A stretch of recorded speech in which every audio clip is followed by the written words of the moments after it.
with your little dance at the beginning. Welcome, everybody, to Write Better Together. I'm Jon Meyers. Hey, look, everybody, it's Emily Brooks.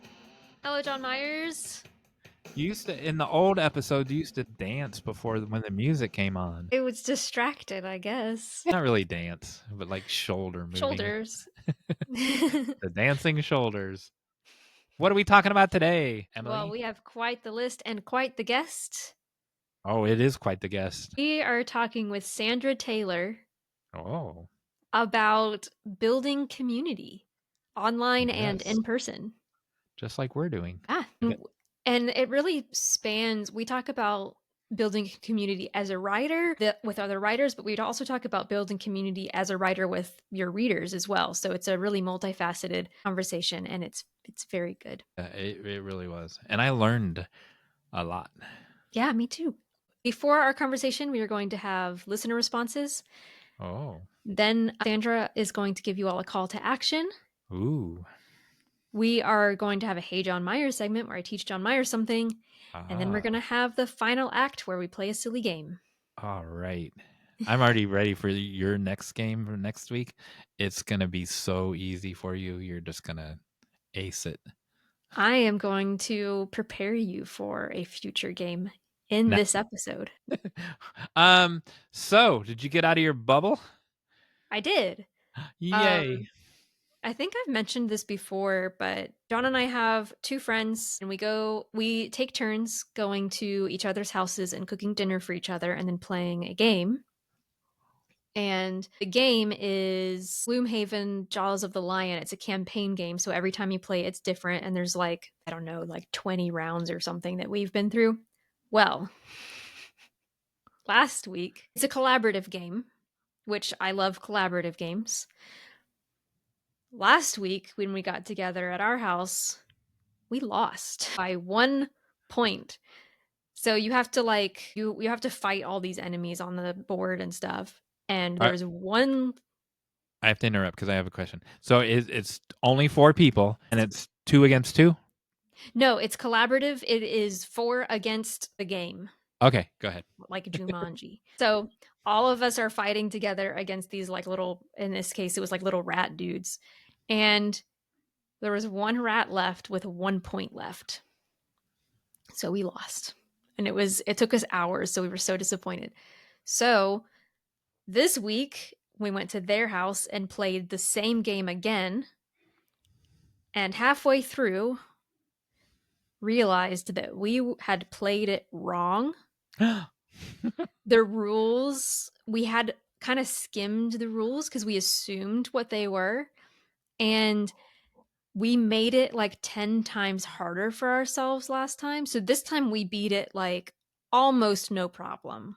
I am shocked that you were involved in a game where the rules changed in the middle of the game. So these friends actually make fun of me and Jon, my husband Jon, because we constantly get rules wrong because we just will skim through it and assume we know. And then they'll be like, that's not how the rules work. And we're like, oh, that's why it's been so hard for us this whole time. So what I learned is read the rules, read the instructions, don't make things harder for yourself. Yes. So I have some questions. So you said we lost and we won, but then you said it was 4 people against the game. So it is teams? I'm confused. No, it's 4 people working together. So when you lost, all 4 people lost to the game. Now I got it. And what did you cook for them and what did they cook for you? We made them beef soup and they made us Thai peanut noodles. Yum and yum. Yeah. Those are good. We were over there the other day because it was her birthday and we had a soup tasting party. Oh. So if you've never had a soup tasting party, it's great. We had little shot glasses. You had a flight of soup. Yeah. That's what that's called. Really? Yes. So yeah, and they had little garnishes and toppings and stuff, and then you got to take a shot of soup. It was really fun. So I recommend trying a flight of soup. How many soups were there? I think 5. Wow. Yeah. So how'd you get out of your bubble? Let's roll the clip, Inky. Who? Inky. Inky, our cue card guy, rolls the clips for us for some reason. Wow. Hey, that's the right one. Hey, everybody. Influencer car talk. Okay. Hey, everybody. Oh, Jon- Do you have a convertible? yes. Since when? Since I've I never don't seen your know, car. I don't know why I'm surprised. 3 years ago. Actually, you asked me what kind of car I had, and I told you, and you're like, "Yeah, you seem like you would have a convertible." Oh, You said that a long time ago. I wish I had a convertible. It's old, but yeah. Okay, ready? Right. So who am I gonna? What celebrity am I going to see? Chuck E. Cheese. Oh, I probably wouldn't have said it's. I probably wouldn't. I don't. Okay, I probably wouldn't have said it's not a cheese emergency if it was cheese related. That's All true. That's true. right, Ronald nice. McDonald. Any food mascot. That's my guess. Bucky from Bucky's. These are all great guesses. Okay, ready? Yep. Oh, Let's find out. I hope it's Kelly Clarkson. Here we go. Is it me? Trying Did to not you? show you my dirty car. I'm kidding. I'm kidding. Here we go. What a beautiful Hey, ear. look, everybody. It's the celebrity. It's the one and only. Was it It's Missy? the famous Misty L. Misty! Butler. Yay! There you go. Love Misty. It's Misty L. Butler without any birds. Aww. And you Were you thought like- it was gonna be Chuck E. Cheese. That's better than Chuck E. Cheese. Yeah, it is for sure. All right. Sure. So by the time this airs, we will have already gone to the Southern Festival of Books in Nashville. So I went and picked up her books to put in our booth. Nice. And it's a giant suitcase full of them. I could barely lift a suitcase. So there you go. That was how I Awesome. got out of my bubble. Now we have a listener response. Yes. And am I sharing it or are you sharing it? You're sharing it. It's all about you today. Yeah, well, that makes it more embarrassing. So this is more of just like a pat on the shoulder, I guess. Yeah, I wouldn't be embarrassed. It's a compliment. I shared in our fan fiction episode that I wrote or I outlined a Doctor Who episode. Very expensive Doctor Who episode. A very expensive Doctor Who episode. And at Jamie _E_Pritchard commented on our YouTube video. Any chance you could take over as showrunner ASAP? That sounds like a great story. Oh. I would love to take over as showrunner for Doctor Who.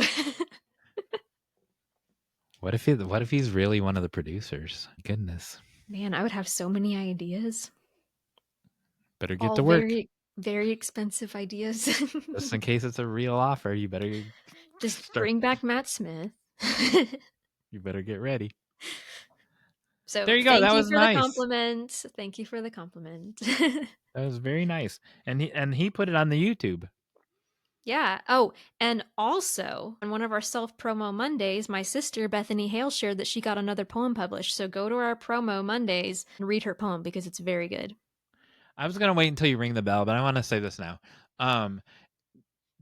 It's very important to Emily and I that it just. I'm getting choked up now. I cried in the last episode. It's very important. It means so much that there's a million things you could watch on the YouTube or listen to as podcasts, and that you spend an hour with us every week, and like we do this for you, and it just means so much that you give us an hour. Some of you who are new to us, I know people that have listened to 4 or 5 hours this week of Emily and Jon being silly around some fantastic guest, and it just means a lot because your time is valuable. It's your only asset, that it's your most valuable asset. It's an asset that you can never get back, and you spend it with us. That means so much.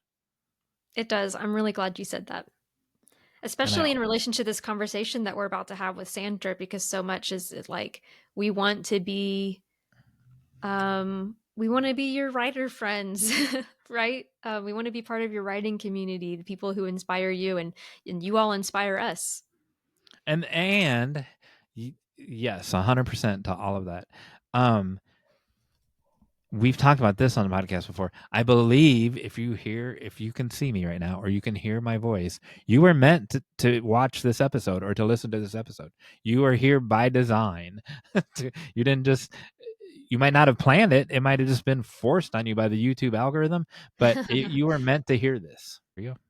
Awesome. So let me introduce Sandra Tayler for everybody. So Sandra Tayler is a writer, editor, and publisher with credits in over 30 different titles. She is consistently successful crowdfunder and has spent the last 30 years managing a household alongside several small businesses. Her latest work in progress, Structuring Life to Support Creativity, available early spring of 2025, is a nonfiction book meant to help writers, artists, and other creatives make more art with less burnout. Sandra lives in Orem with her husband, 3 cats, a minion, a cryptid, and a family of very demeaning scrub jays who insist that Sandra's only real job is to put peanuts on the deck rail. And then on her website, and we'll link this in the show notes, she has a list of just links to her newsletter, her books, her Patreon, all of the Schlock Mercenary stuff. So if you don't know the Taylors, Howard Tayler, her husband, writes graphic novels that have been running for, what was it they said? It was like 20 years or something. It was long time. A long time. And I think the last book is coming out next year. So definitely look into that. The one that I have, actually, Sandra wrote a like bonus story at the end.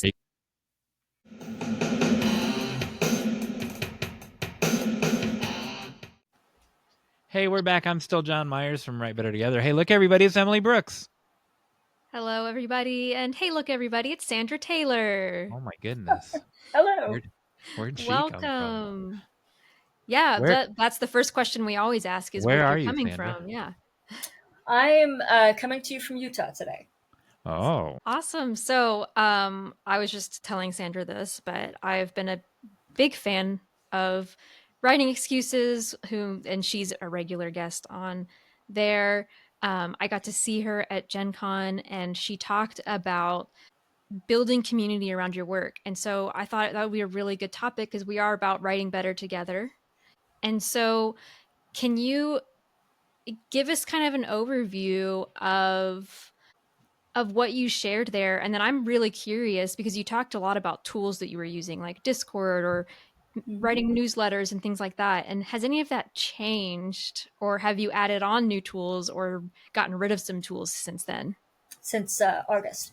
And we're recording in October, so that'd be 3 months. Well, and I didn't make it to this year's, but it was last year. It was actually last year. Okay, so that a I was year at. ago. Okay. So a year ago, has anything changed? Yeah. Okay. So first,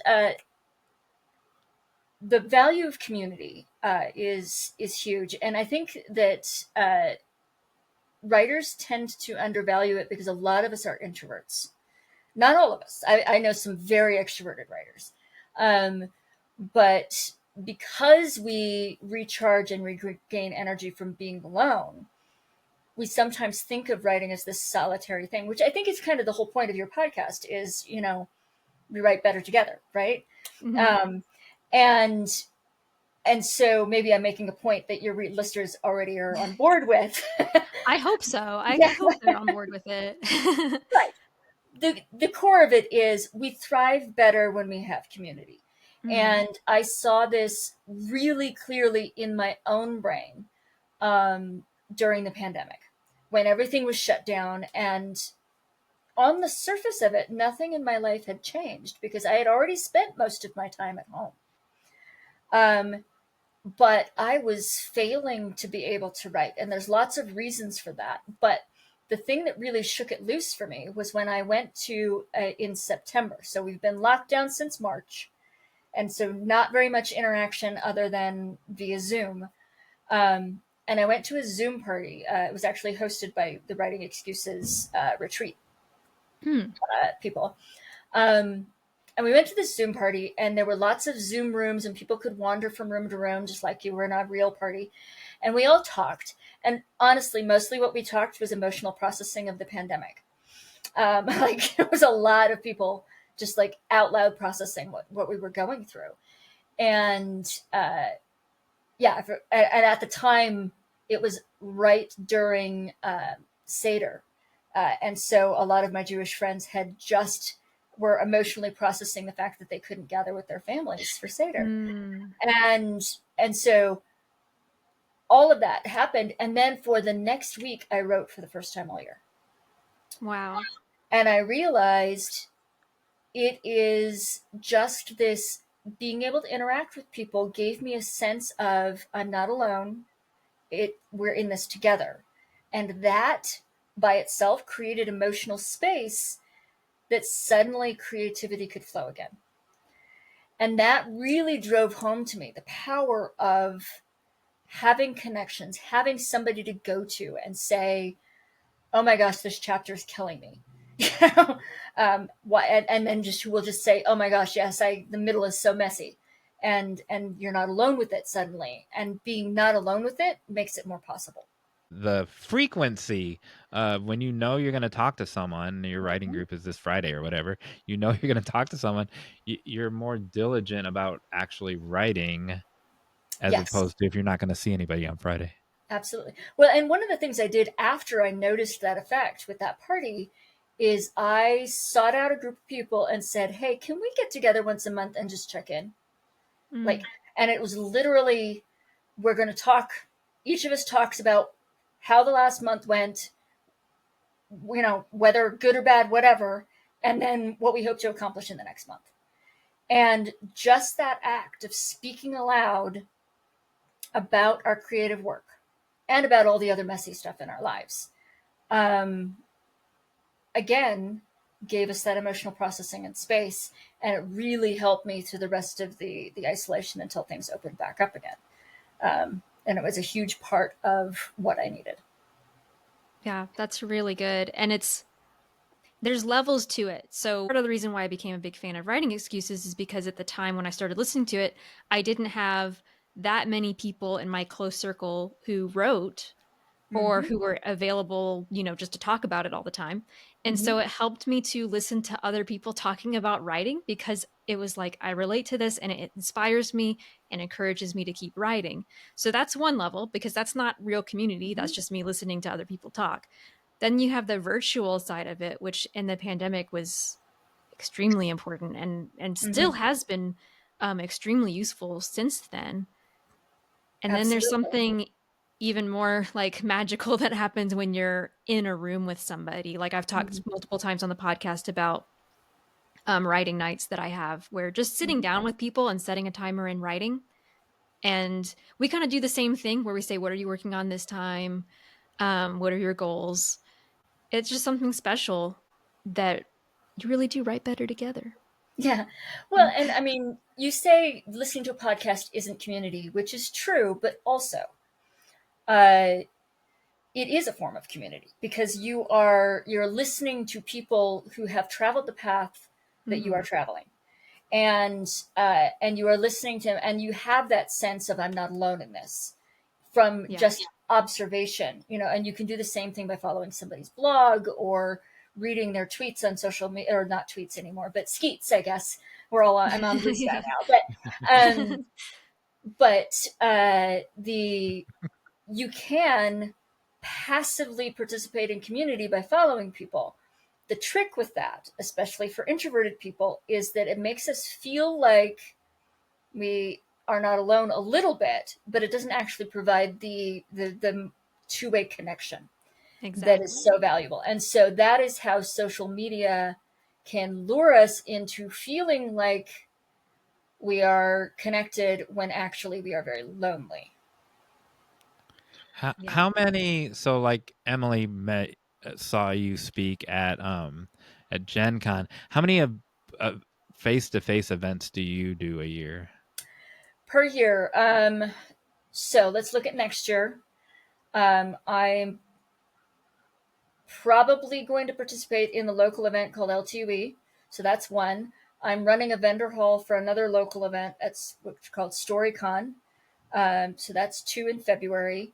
Then in June, I'm teaching at a retreat I'm very excited about. And tickets will be opening like in a couple of weeks. And then, so that's June. There might be a private retreat with a group that's my local meet in person group. So that's 4. Yes, I'm counting. Okay. And then Gen Con would be 5.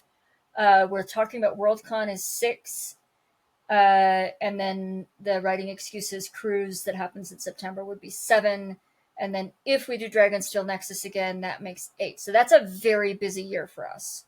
Prior to that, that's the busiest I've been since pandemic. Most like last year was 2. This year was 4. And so it really varies a lot. I am in a more promotional phase of my career where I have different aspects of myself that need different events as promotion.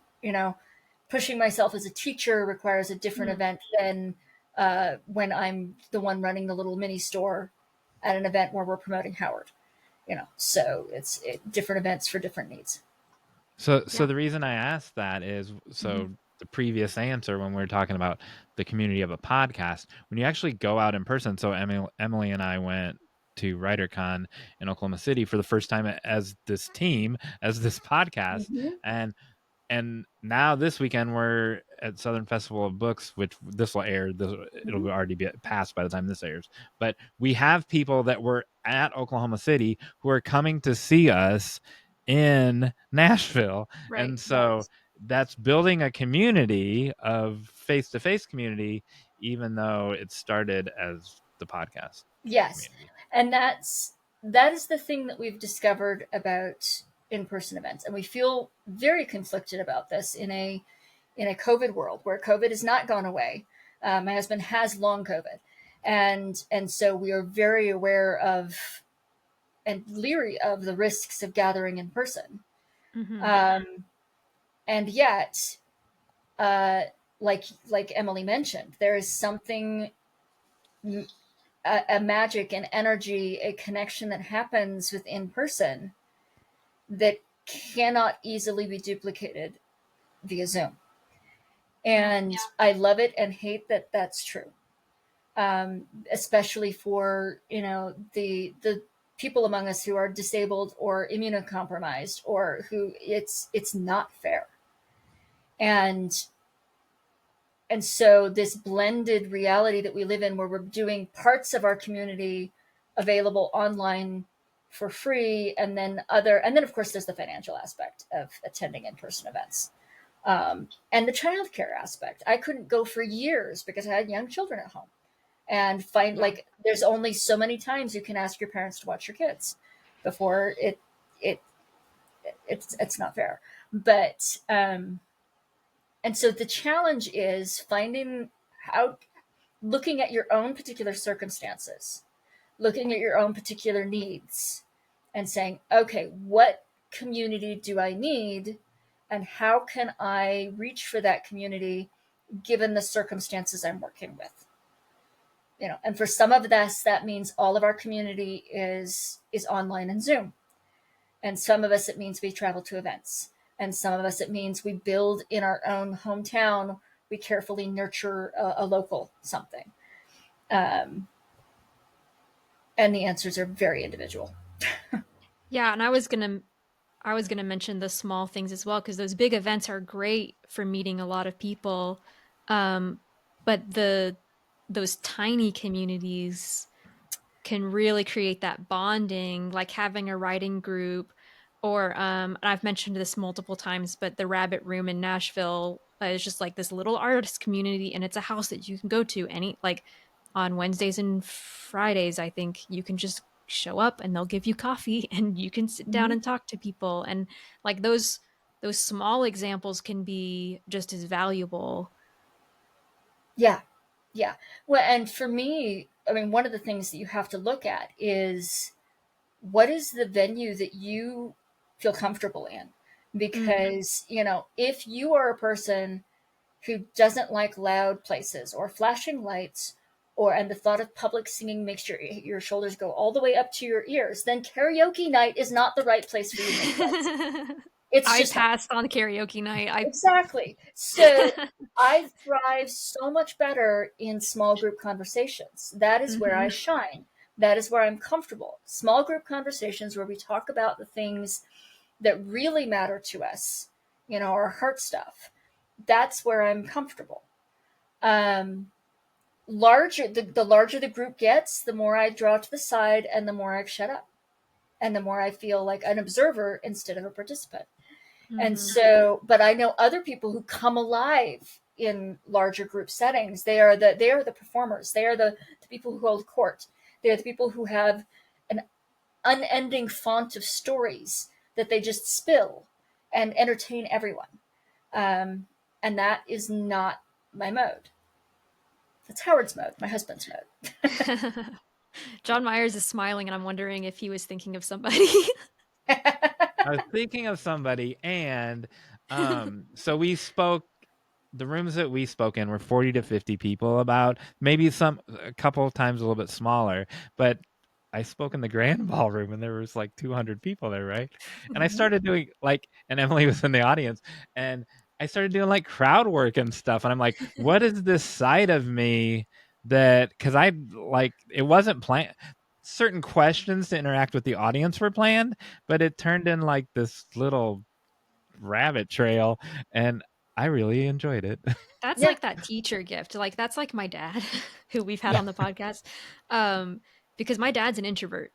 But if Mhm. you put him in front of a group of people, he's the star. An It's wild. audience is different than a crowd. Yeah. I don't like Yes, crowd. that's true. An audience, I'm good. Yeah. Yeah. That's really interesting. That's Yeah. a good way to put it.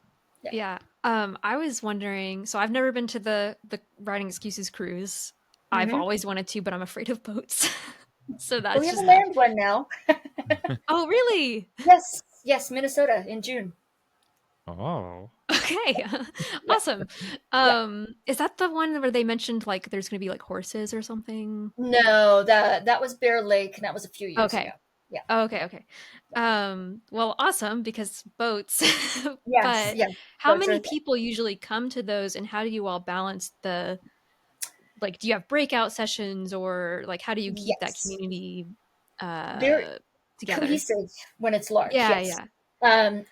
The cruises have varied in size from 50 people to 150 people.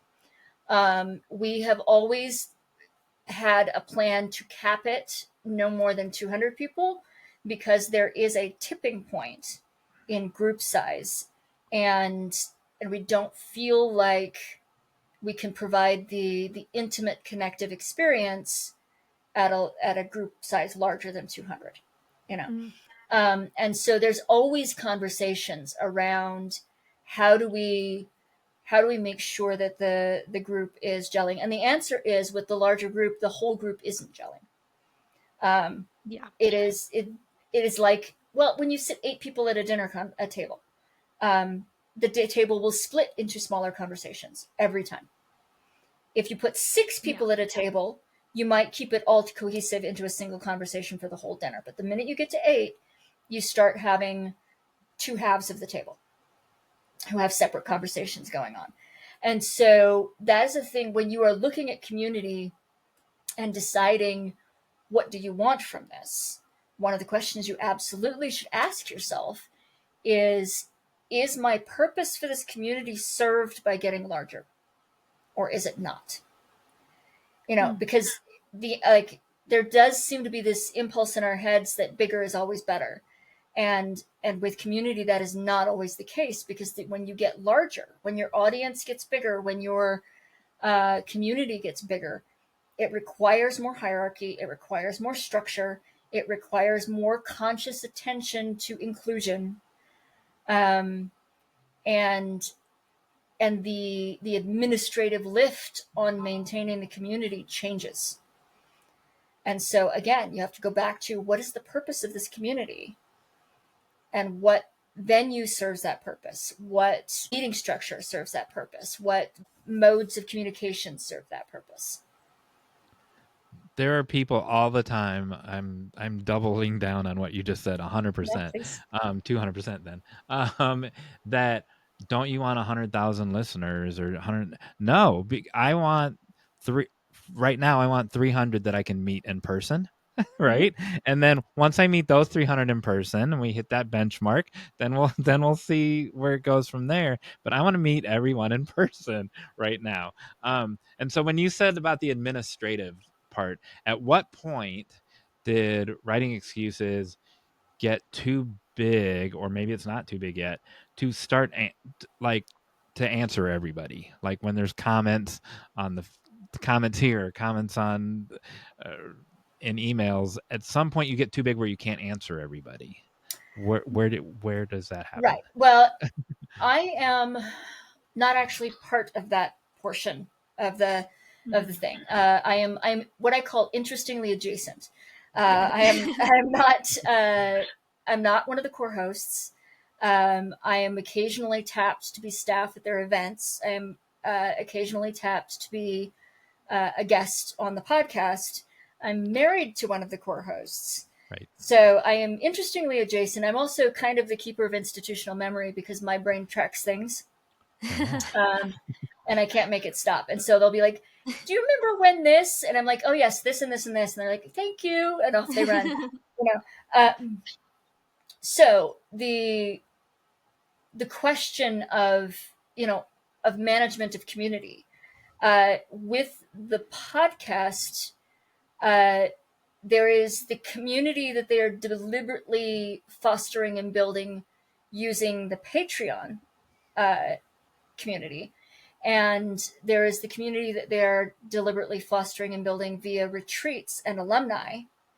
And then there is the much larger audience of just listeners that they may never interact with, and letting people choose which level of engagement they want is a thing. But it absolutely becomes a challenge, as, for example, Brandon was part of the podcast. He has stepped away and has become an emeritus podcast member. But Brandon Sanderson, his audience got so large that they had to adapt for the Brandon effect anytime there was a public appearance or whatever. And so it is absolutely a thing you have to think about and plan for as you are growing community. And there are things that you can do to throttle and control that, which is the antithesis of what every marketer will ever tell you to do. You want to go viral. No, you don't. I don't want to go viral. I would like to never go viral. I want slow, steady growth. I don't want to go viral. Because viral puts my content in front of people for whom it was never intended, who will actually hate it for reasons because it's not what they want and it got shoved in front of their face.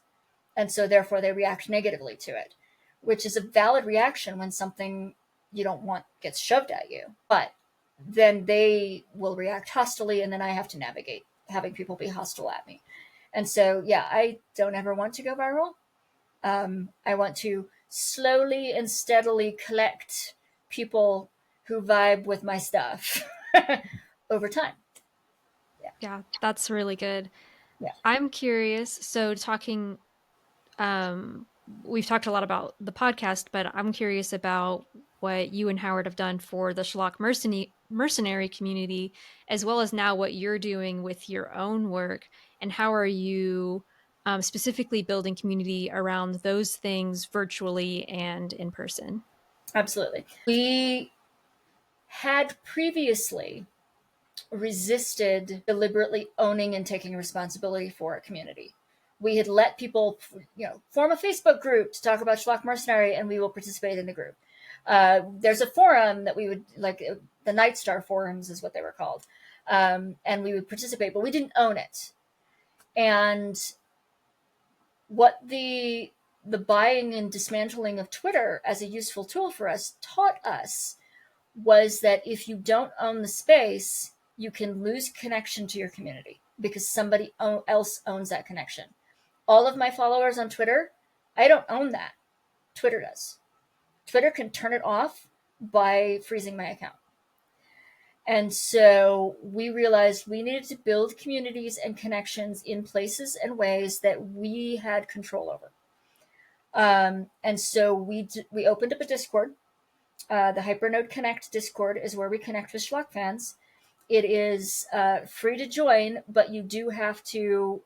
We're not like posting the link online because that's the way you get trolls. But if you email schlockmercenary@gmail.com and say, hey, can I get a Discord invite? We will send you one. No questions asked. Like, we're happy. If you want to be there, we're happy to have you there, as long as you're willing to follow our guidelines and rules, which are stated at the front, and you have to click a button to agree to upon entering. And we picked Discord because we have paid to boost that server in levels, which means we are paying to run this server, which means we are the customer. Mm-hmm. It is not that Discord is trying to sell the eyeballs of our fans to some other company. It is that we are paying money to support this community.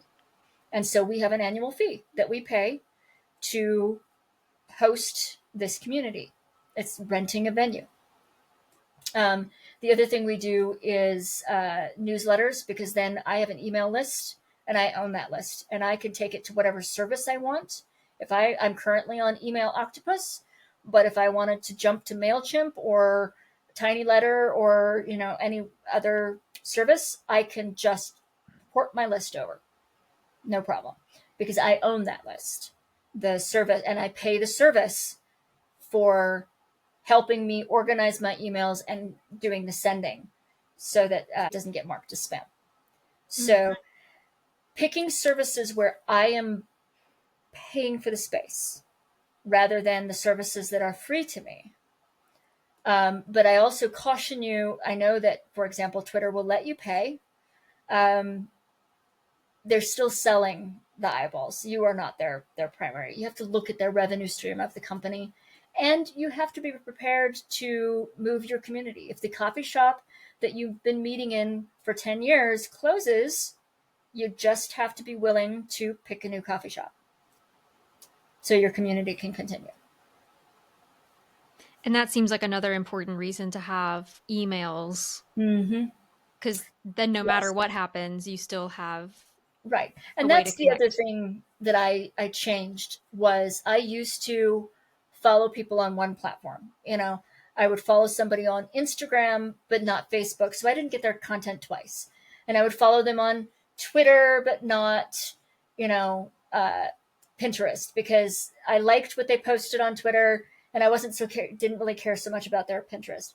And I realized that for the people I really want to keep track of, I followed them everywhere because I wanted to retain the connection. And for a lot of these social media friends, I don't have their email addresses.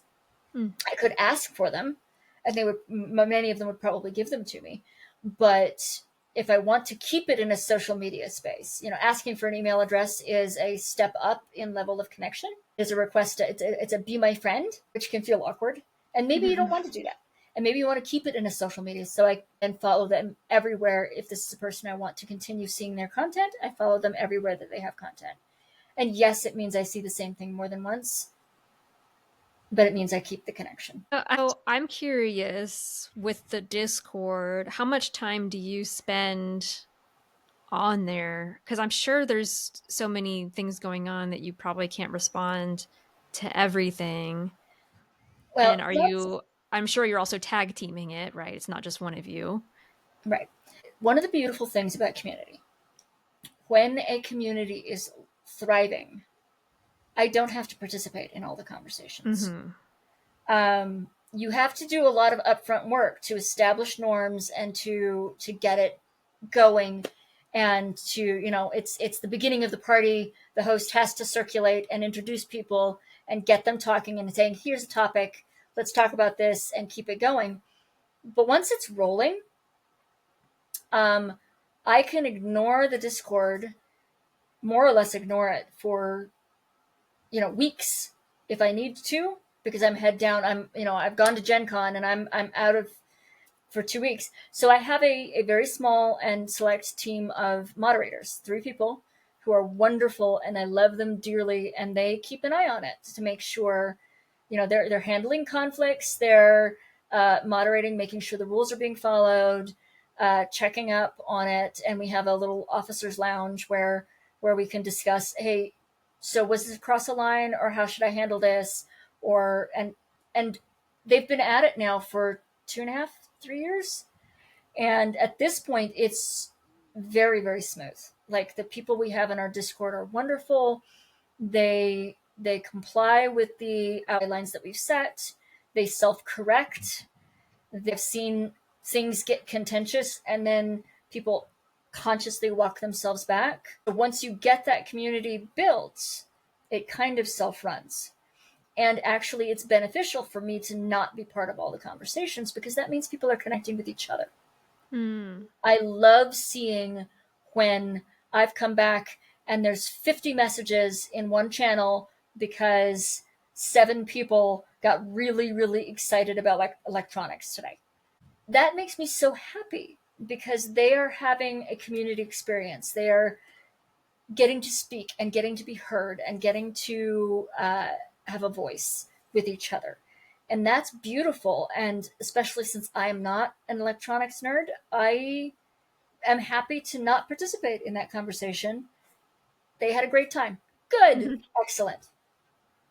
I had just said that same thing to Emily last week, where on a smaller scale, but someone from Australia had posted something, and then Allison from England chimed in, and then David from Oklahoma City. And I'm like, look at that. They're running their own little community. How lovely.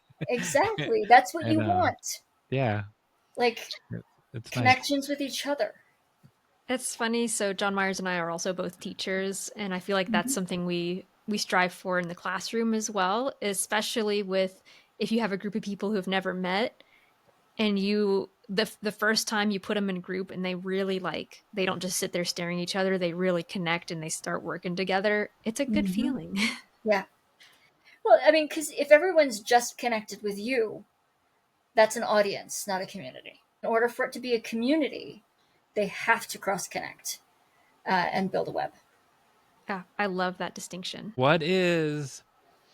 Explain to me, so you do crowdfunding Yes. before a book launch, but you also do the Patreon. Are they totally separate, or are they is one a launching pad to the crowdfunding? Or explain all that, and why you picked the crowdfunding platform that you did pick. Okay, let's I could talk about this in relation to several different streams in my life, but I will talk about Schlock Mercenary, because that's fully owned by me and Howard. So the Patreon exists mostly as because it was an ongoing comic. It was a daily comic strip. That is a hard thing to let people support. And so we set up the Patreon as a way for people to just give us a tip monthly, $2 a month. Thank you so much. This is your little thank you tip every month. And then we did a slightly higher tier that let people get a different version of our website, so that they can read Schlock Mercenary with no ads, and they can see 7 days of strips at a time, a whole week at a time, which makes for a more pleasant reading experience. And so by buying into the Patreon, they could get access to a more friendly reading experience for themselves. Once the comic strip ended, we expected and did see a drop in Patreon, because we're not daily updating. We have this wonderful group that have stuck around and continue to support us, whether they like the continued access to the reading experience they enjoy, or whether they just like us. For whatever reason, I'm incredibly grateful, because it's an amount of money that we can count on every month, and it really helps with my budgeting. And we try to do special things for them, give them special access to, drop goodies. They do get a coupon quarterly for our store, so they can have special deals. But in order to fund a project, in order to print a book, we need to have $20,000 or $30,000 in hand in order to pay for that. And that's where the crowdfunding comes in. It's like, okay, crowdfunding is project based. We are going to fund the next Schlock Mercenary book. And it also works as a pre-order system. You want to buy the book, this is how you get it. And so that becomes its own kind of mini community. Everybody who's interested in this book gets updates about this project. And then, of course, we have our newsletter and we have our Discord. And as you can see, this is an accumulation of mini communities. And we end up neglecting some of them. And that, because we are human and we only have so much time and attention, we want to be doing more for our patrons than we are. We feel guilty about that. They are a constant, steady support to us, and we should be doing more for them. This year, in particular, was a challenge because we ran 3 crowdfunded projects this year. One was a Schlock Mercenary book, one was a reprint of the 70 Maxims book, and one was my Structuring Life to Support Creativity book. But that meant that there was a period of time where I literally had 3 crowdfunding projects open at the same time. I'm having to update all 3 projects to all of these little mini computers. It was such a relief when we finally delivered the 70 Mag. I'm like, that one's done. I don't have to write updates for that anymore. I can just move on. And now I just have the 2 that I'm writing updates for. And then we'll finish off the current Schlock Mercenary book project before we open up the next one. And so there will be a brief period of time where I will only have 1. And then I will have 2 again. But because we're probably crowdfunding for the next Schlock book in February-ish would be when I'm hoping to do it. But coming back to your question, it's hard to, and you have to pay attention to how thin you're spreading yourself and whether you can do good service to all of those communities. That's just the Schlock related community stuff. I have my in-person writing group. I have an online, very, very small writing group. I have my once-a-month check-in group. I have, as part of my project, started a group mentoring that's running for a year, and that's another little group, and they're amazing, and I'm so happy with how that's shaping up and that little community that's forming. By the end of the year, they will be gelled together, and I will gently step away, and they will continue to be connected. That is my goal for them, because we thrive better together, right? Mm-hmm. I listened to the episode where your husband was talking about where you made the decision to put the extra blank page in where he could draw the cartoon on the back page. That has to be so time consuming. Yes. Like just signing 100 books ahead of time is time consuming, or 50 books ahead of time. I can't imagine. The sketch page is less time consuming than you would expect. Howard can the actual time per drawing on those ranges between 30 seconds to 2 minutes. Oh my goodness. I saw him do it. Yeah. Oh my God. Yes, Emily's shown her the one that she has. I've shown it before, but I just watched him do. It's like a magic It's trick. done. It's really like a magic trick. Like he did. There are these gesture drawings where as few lines as possible, and he will actually sit down and practice. Okay, I need to draw this character. I need to practice it and figure out what the lines are so that I can do it in less than 2 minutes. Man. And so he will practice it, and then we're ready to go, and he can do it. It takes less time than you think, but it is still time. And it was a question once Howard got hit with the long COVID, with the fatigue problems. I was worried we were going to have to discontinue the sketches. And that would be a huge sadness and a disservice to the community, because we have people who have been collecting books with sketches since book 1. And they want to finish their collections. And I want them to have their finished collections. We both do. Yeah, we've made some adaptations. There was a period of time pre-going COVID that Howard was actually putting color on some of them. We don't do the color anymore, but we still do the sketches. We've shifted so that below a certain tier you don't get to pick your sketch, and above that you can, so that simplifies it, which means that Howard can pick the easier sketches for the ones where he gets to pick. Although, to be fair, I feel like 70% of everybody picks artist choice anyway. They're like, just draw something for me, draw something cool. We love that. Makes everybody happy. But his attempt at addressing that this time was to introduce the idea of doing little sketch cards. You could pick your sketch card, and the idea was then he can draw the sketch cards and have them done before the books arrive. But a lot of the people who bought the sketchbooks also bought the sketch cards. But it's okay, because Howard isn't, the drawing is the thing that he loves. And the good news is that we've finally got some medical treatments. The fatigue has backed off. So we're going to be fine. Yeah, we're going to be fine. It's not gone, but it is so much better now than it was 3 months ago. So, yeah, it's good. So this is on a totally different scale. I'm the editorial cartoonist for WriterCon magazine. Mhm. It takes me all afternoon to do a single panel, like New York Times looking cartoon. But does his fatigue affect his eyesight? Because my eyes get tired after drawing the same cartoon for 6 hours. They can.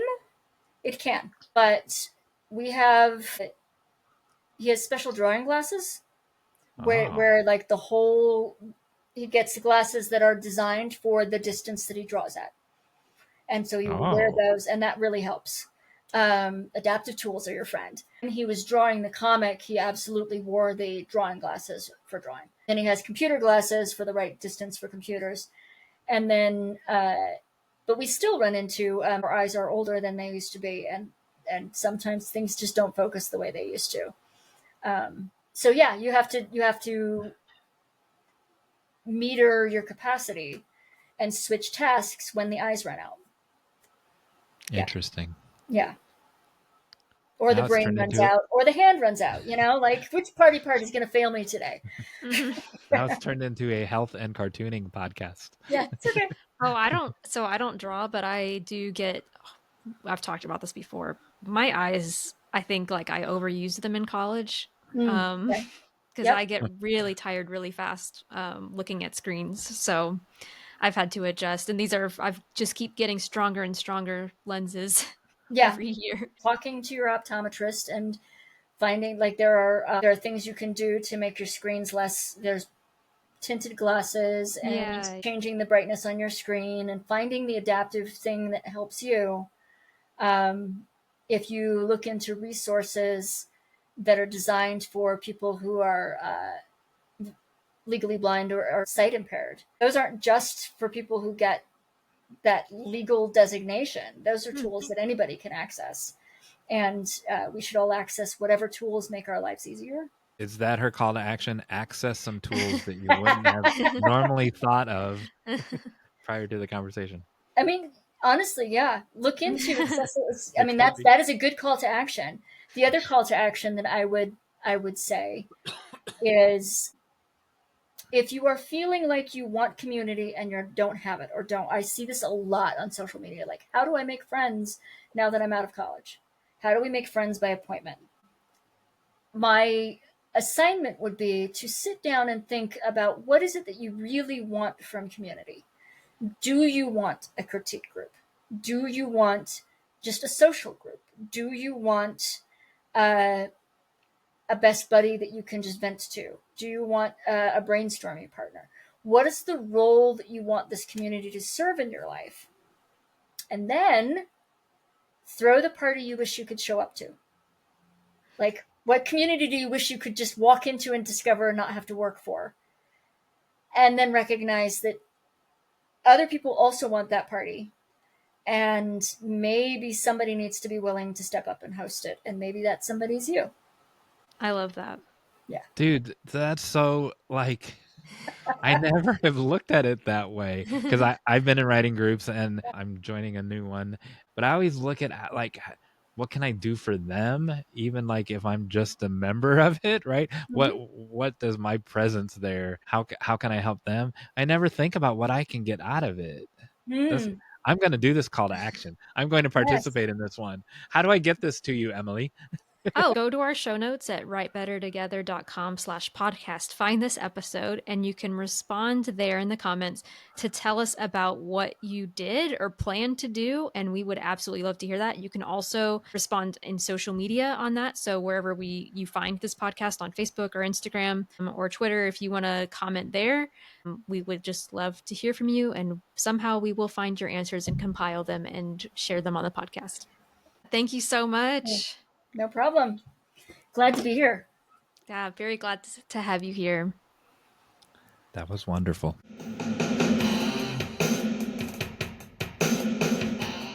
And we're back. That's so good. I learned so much. My brain is full. I have to take the rest of the day off. My brain's full. Yes. Y'all in the community, you can play the game yourself. You can do the Hey Jon Meyers yourself. I got to take off. That was too much. Good though. It's very inspiring because, and we've talked a little bit about this, especially in my dad's episode, about the entrepreneurship side of being a writer. Even if you do traditional publishing, that there's so many creative ways that you can reach an audience. Like the what was it that we called it? The events, the live events. Yeah, like a live event strategy, but then this is kind of like going the next level and creating your own event and building the community that way. So many creative ways that you can build this. And like, I took so many notes. I took all these notes. And you're right, it was inspiring. And we need to have someone with institutional memory too, because we certainly didn't. Neither one of us have it. Oh, 100%. We're always like, did we talk about this? And when did we talk about it? And so viewers, listeners at home, if you're an expert on Jon Meyers and Emily, let us know, because we certainly are not. I have heard of, I can't remember what podcast it was that I was listening to. It may have been Stuff You Should Know, but I don't know. But like where fans will build a database of all of the episodes and what they talked about. And like, so yeah, if anybody wants to do that. And all kidding aside, institutional memory, set the podcasting aside for a second, is important. It's one of the things. So I got my BA, my MA, and my MFA at the same school that I wound up teaching at, right? So I knew where the library used to be. I knew what this building used to be called. My first year students, it was very helpful to have someone that had been around for 8 years, 10 years, instead of just some new hire that came from North Dakota or something. Yeah. Yeah. Institutional memory. That's true. Wherever you work at your day job, if you've been there a long time, you're an important asset because you know how that machine works. Hey, Jon Meyers. So at the time, when this podcast episode releases, it will be close to a particular holiday involving a certain bird. We're recording this, and yesterday was Back to the Future Day, October 21st. And so on the day we're recording it, and so I feel like we're always in Back to the Future on our episodes. Yeah, we because are. who knows when it's coming out? Who knows when we recorded it? All right, I so there's I always look at whatever date we decided to release it so that I can like imagine, okay, well, this is what people are gonna be thinking about. And side note, my husband John and I listen to Stuff You Should Know more during the holiday seasons than any other time, and we realize it's because they do holiday themed things. And so I was like, I should be doing some holiday themed things, if you haven't noticed. Not all the time, but you know. So there's a holiday coming up that is bird related, you said. A bird is closely related to the holiday. And all of the decorations and all of the food. It's Lady Bird Johnson Day. No. November 13th. If you scroll back, listeners, viewers, this wasn't supposed to be the Hey Jon Meyers part. I thought if you scroll back, listeners and viewers, to this week, October 21st, 22nd, the previous week was all bird stuff on our Facebook page. The song Saturday, the Friday finding, everything was bird related. We're for the birds around here. Oh, by the way, Yes, I decided not to do a Hey Jon Meyers about Pesto the penguin because there just wouldn't have been enough to talk about, I don't think, because everybody's talking about it already. But I do have one answer to a question that you asked about Pesto. okay. You asked, how is it possible that he's bigger than his parents? Yes. And the answer is that the parents that are with him in the videos are not his parents. So his parents are bigger than him? They're giant penguins? Because of the way he's developing, he is really big, but they say he'll probably slim out and be closer to the size of his dad. Oh. He has adoptive parents, which is really sweet. All right, so what's another bird? What's another bird that is important to November, later in November? There's no penguin holiday. I'm guessing that this has something to do with turkeys and Thanksgiving. Correct. But yes, I was trying to get us to talk about turkeys, and partly because this is the time of year I see turkeys all the time in my neighborhood. Not in the neighborhood itself, but in the entrance to the neighborhood. There's like a really long entrance, and they hang out back there.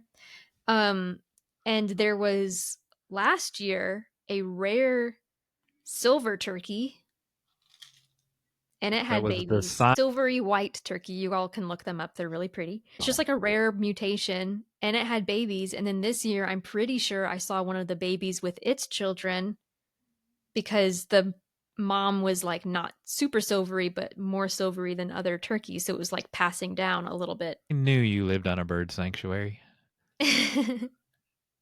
We do have a lot of birds and deer. There's deer everywhere. They ate my strawberries. What does Winnie do when she sees a silver turkey? I don't know. I've never encountered that situation before. Anyway, do you know anything about turkeys? I know that many, many years ago, I worked for a company that had delivery vans, and one of the drivers, Larry, crashed into a turkey, and it made a giant dent. Oh my goodness. In not only the turkey, but in the front of the van. Oh. Like it was like he hit a deer, but it was a turkey. Oh my goodness. My dad used to make the joke, because we would talk to people who'd go turkey hunting, and he was like, on my street, all you have to do is swerve a little bit. Oh no, that's where we Larry always had turkey in the street, and we had to wait for them all the time. That's where Larry went, I guess. Yeah. So turkeys are everywhere here, but here are just, this is just going to be a fun fact day. Here are just some fun facts about wild turkey. All right. 1. I'm ready. Did you know that they could fly? Yes, I knew that. I thought that one was actually really obvious, but did you know they can fly really fast, up to 55 miles per hour? I did not know the actual speed, but I knew they could not outfly the blue van that Larry was driving, unfortunately. Yeah. Now, this is not true for domesticated turkeys, because they're bred to be really big, which is kind of sad. Did you know that they sleep in trees? No, I did not. They fly up into the trees to protect themselves from predators. Oh, and pilgrims. Yeah. This is my favorite. This is the fact of the day, I think. Turkeys blush. Well, how do you make a turkey blush? I don't know, but it says that their faces actually change, like their heads like actually change colors depending on their emotions. So they can change from red to blue to white depending on how excited or calm they are. The more intense the colors are, the more intense their emotions. They're like mood turkeys, like a mood rock. They're mood turkeys. So normally I would have said fake news on this, but for some reason I'm believing this one. I'm not doubting you a single bit. I read it on 2 different sites, so it has to be true. It must be true. Right now I'm on worldanimalprotection.us. Another cool fact, they can see better than humans. They can see in color, and their eyesight covers 270 degrees. It's 3 times better vision than people. Are their eyes on the sides of their head like most birds, or are they in the front like a human? They're on the side, which is crazy that they can, because there's got to be a blind spot, right? But apparently they can still see really well. Because when I draw cartoons with turkeys in them. Their eyes are always on the front, which is not correct. Yeah, but I feel like for cartoons, actually, when I think about it, a lot of cartoon birds have their eyes in the front, and it probably is just to make it more anthropomorphic so we can read the expressions better. Yep, just like Woodstock. All right. One more fact. I want more than one more. Oh, well, let me see if I've got others. I need a dozen. They don't just gobble, they also cluck and purr. I think I knew that. I've seen turkeys. This is not like you're telling me about something I've never seen in my life, but I don't know that I've seen a silver one. Yeah, everybody look up the silver one. No, that really was my last fact. You'll put a picture of the silver one up. Well, there's one about their poop, but I don't think you want to know that. No. We don't have bodily functions on this show except for menstruation. That's why I didn't mention it. So yeah, just put this picture of the silver one up. Yeah. Then I don't I have actually to might have a picture of the silver one somewhere, so I'll look for it. Oh. That'll be cool. Okay, so yes. Before this final act, you have to ring the bell. Oh yeah, thank you.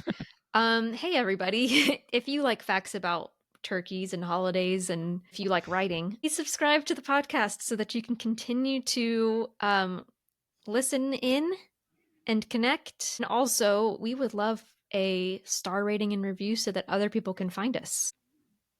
We're begging you. Just kidding. I'm not begging. I'm not begging anything. either. We just want you to remember. And we already said we appreciate you, so. Yep. You should feel obligated now. No. Okay, before we do the final act, yes, I want to prepare you. I'm going to prepare you for a future game. And for a future, like 2 weeks from now or something game? It depends. Oh.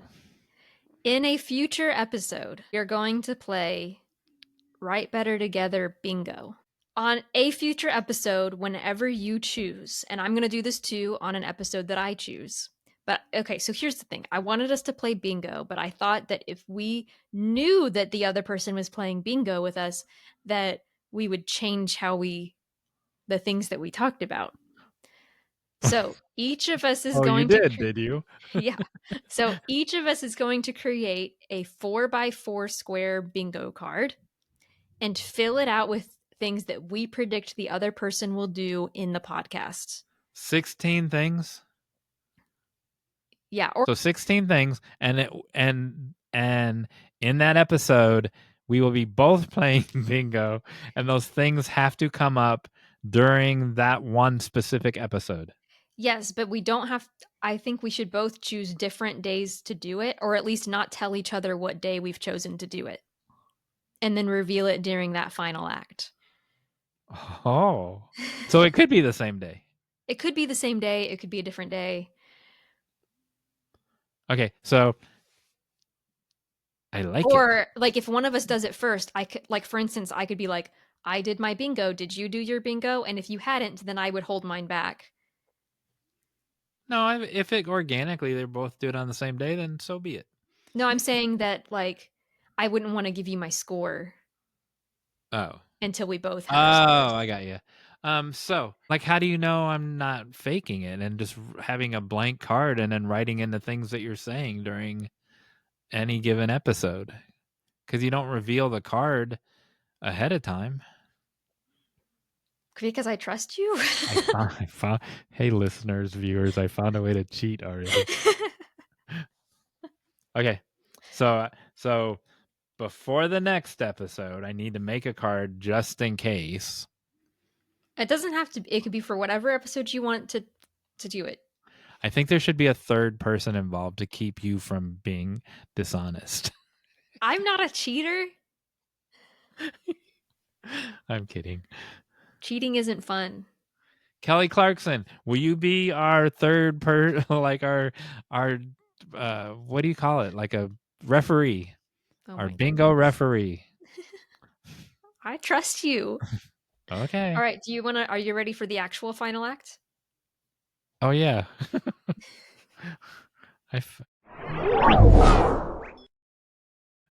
Okay. We are playing 20 questions. Oh my gosh. You always rush me and then I get 20 questions. Oh, bonus points if you can guess in 10. Oh. You are going to be guessing what is in this box. It's rattling. And that's just the thing. You can spend. So you have 20 questions. Bonus points if you get it in 10. You can spend 5 questions for me to shake the box so you can hear it. Or you can spend 8 questions to see a tiny peek. Peek inside the box? I would like pull out just a little bit of it for you to see. It's open. It's not an unopened box. No.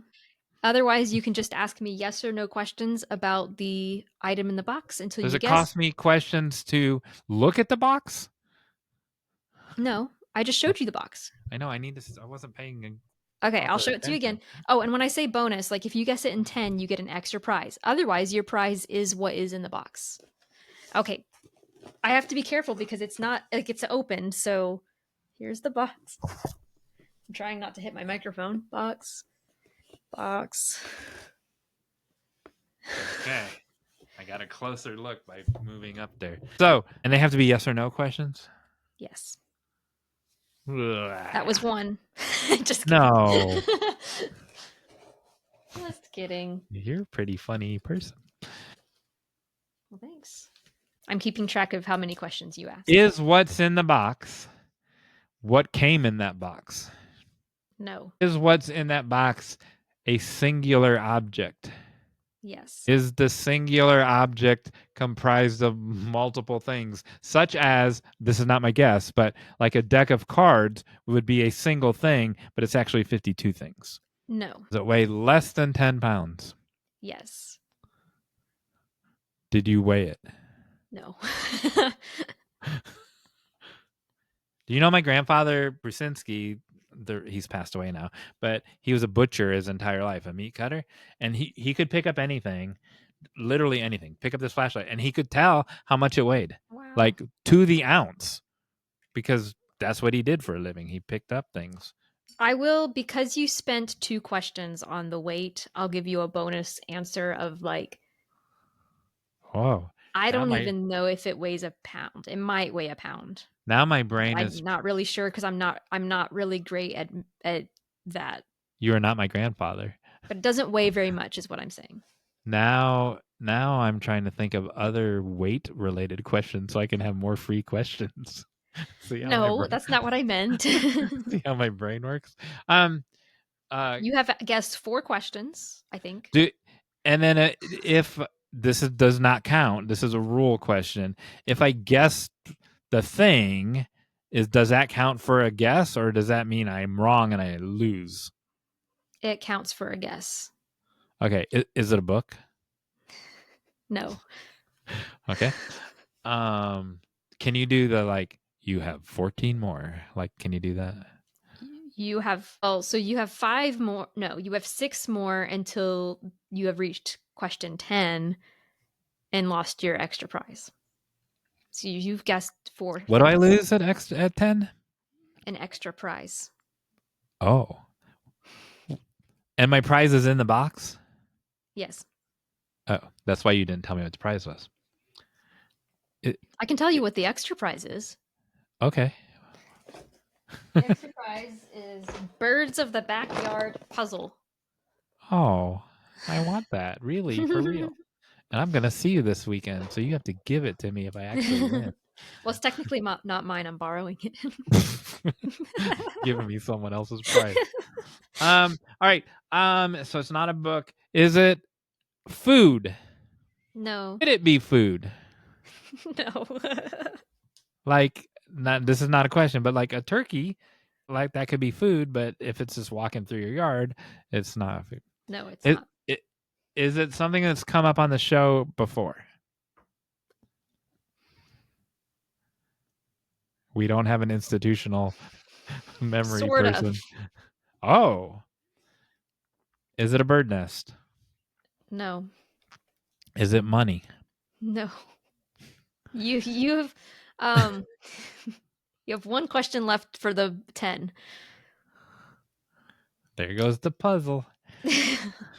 It I didn't see air holes in it, so I'm not going to ask if it's alive because is it a vegetable? You already asked if it was food. Is it a mineral? No. All right, that was your 10. What were those?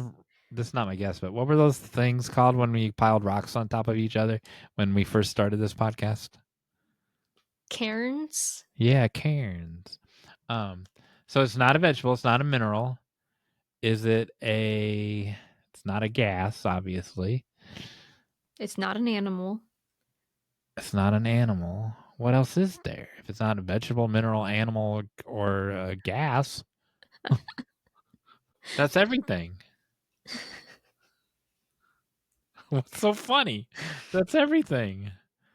Is it a figment of your imagination? No, that's not a real guess.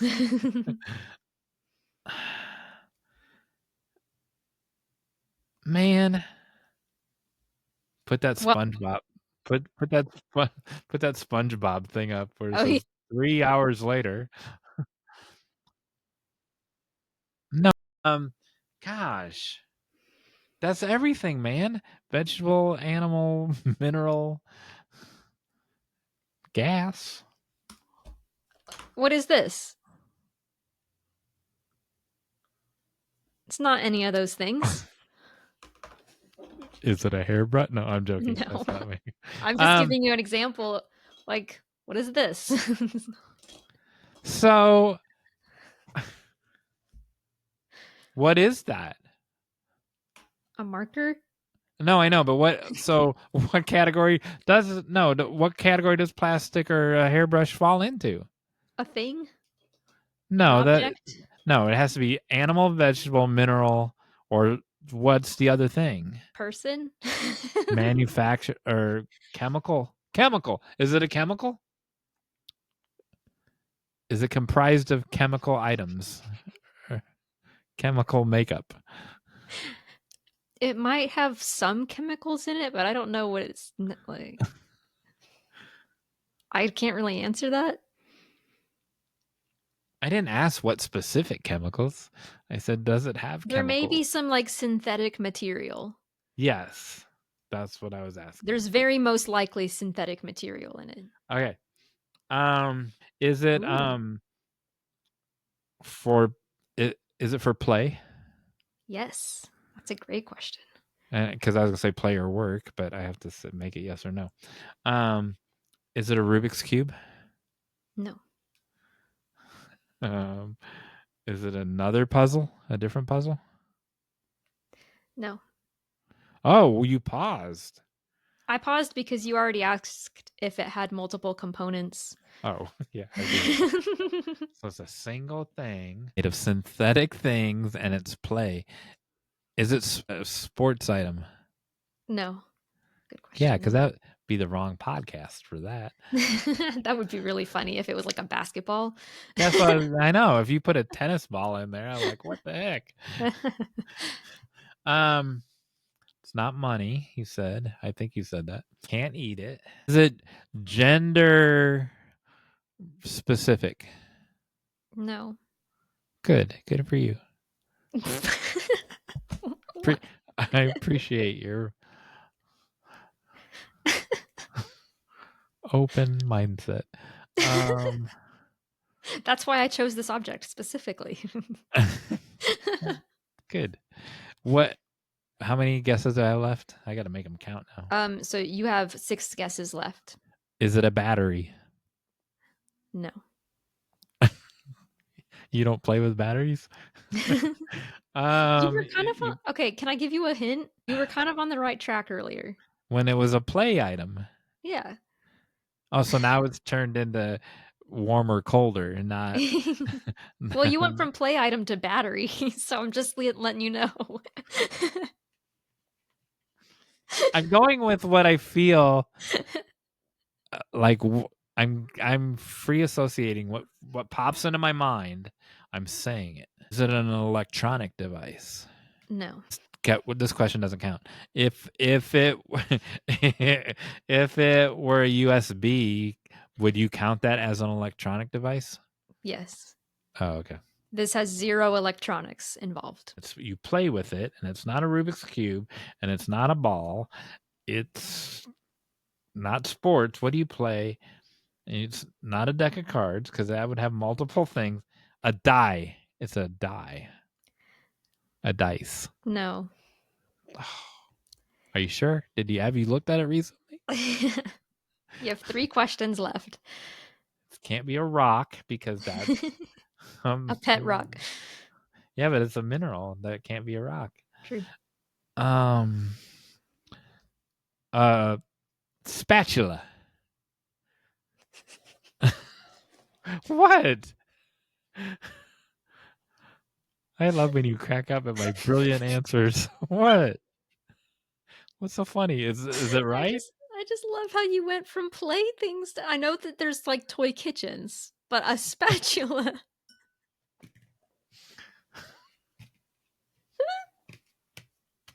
No, it's not a spatula.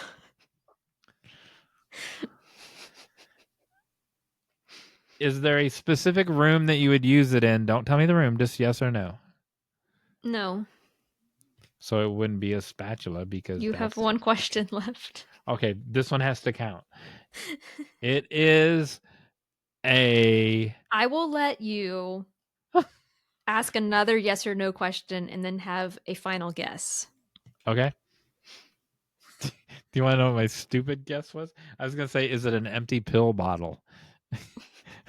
But you don't play with those, so that's not my real guess. Is it a megaphone? No.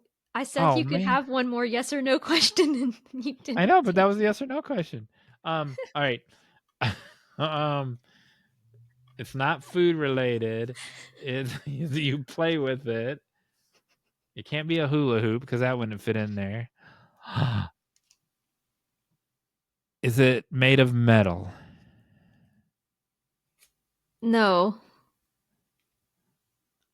Is it a slinky? No. What? You play with a slinky? And there's plastic slinkies. I am so good at this game. I'm just guessing because you're past 20, but you still want to keep. You want to just guess until yes, you get I it? want to keep guessing until that window behind you gets dark. Okay. All right, so I lose the game. Go ahead and give me a hint. There's a category of playthings that you have not delved into. Baby dolls. Close. Barbie. No. It's close to a doll. Or it is a doll, but it's not a baby doll. I don't know if you would call it a doll. It's a action figure. No. And I would call an action figure a doll. Yeah. Sorry. Yeah. Sorry, action figure collector people. It's not an action figure. Is it an animal? Is it a rendition of an animal? Something we've talked about before on the podcast. Oh, you put a quarter in that machine at Disney World and it makes a plastic Winnie the Pooh or the plastic Mickey Mouse. Which is probably $1 these days, No. but we talked about it in the podcast. You play with it. It's made out of plastic. It's not made out of plastic. I don't know where you got that. Because you held up a hairbrush. I was just showing that there are things that weren't vegetables or minerals. Is that the hairbrush you use, or was that Winnie's hairbrush? No, it's one that I use. Don't use a hairbrush, in case you're wondering. Dang, I said it was similar to a baby doll, and that it is a rendition of an animal. Oh, it is a rendition of an animal. It's a Care Bear. So close. So yeah. It's a Basically, Muppet Baby. It's a no. Muppet Baby. No. No, don't tell me yet. Now I want to keep guessing. So Care Bear is close. Polly Pocket. My Little Pony. Piggy Bank. Care Bear is basically yes, but like it's not. Fat Bear. Kinda. Did you know it's Winnie the Pooh related? No. You know, when it was Fat Bear Week, that on a very early episode of this show, I forgot to get it out. We had this bear as a prize right here. Remember him? Yeah. Mm-hmm. Is it this? No. I gave this to you in a previous episode. You basically got it right, but then you keep straying from it. So it's a Care Bear. I don't know who the Care Bear's nemesis is. No, it's not a Care Bear. It's a bear. Thank you. And it's a plastic bear. No, it's not plastic. I said that forever ago.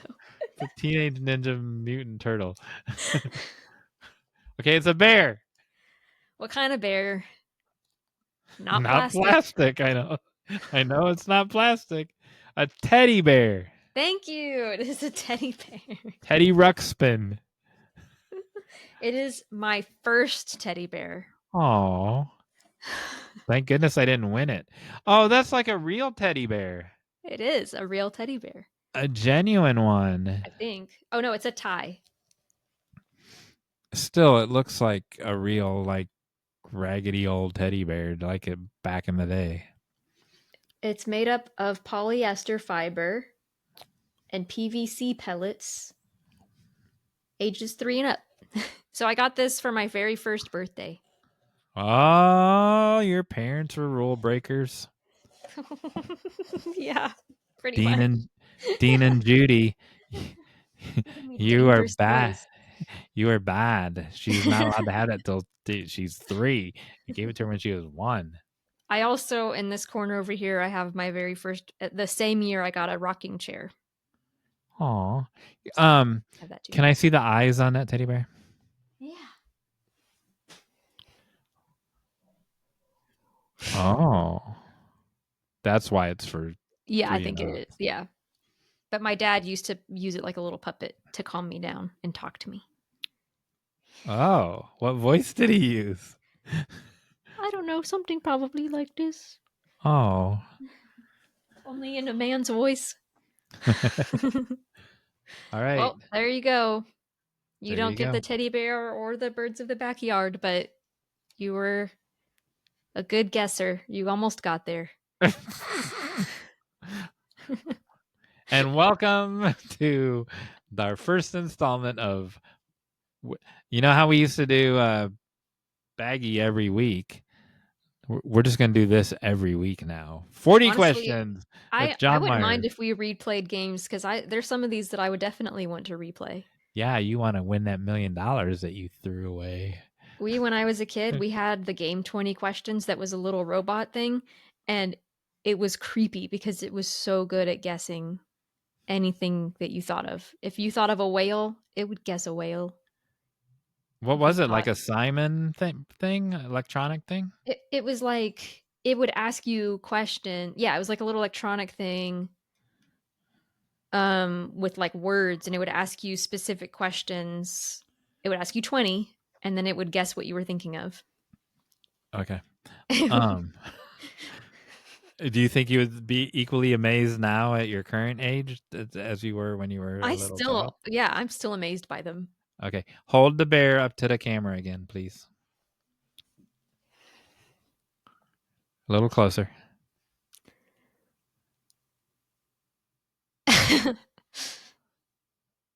We couldn't have done it without you.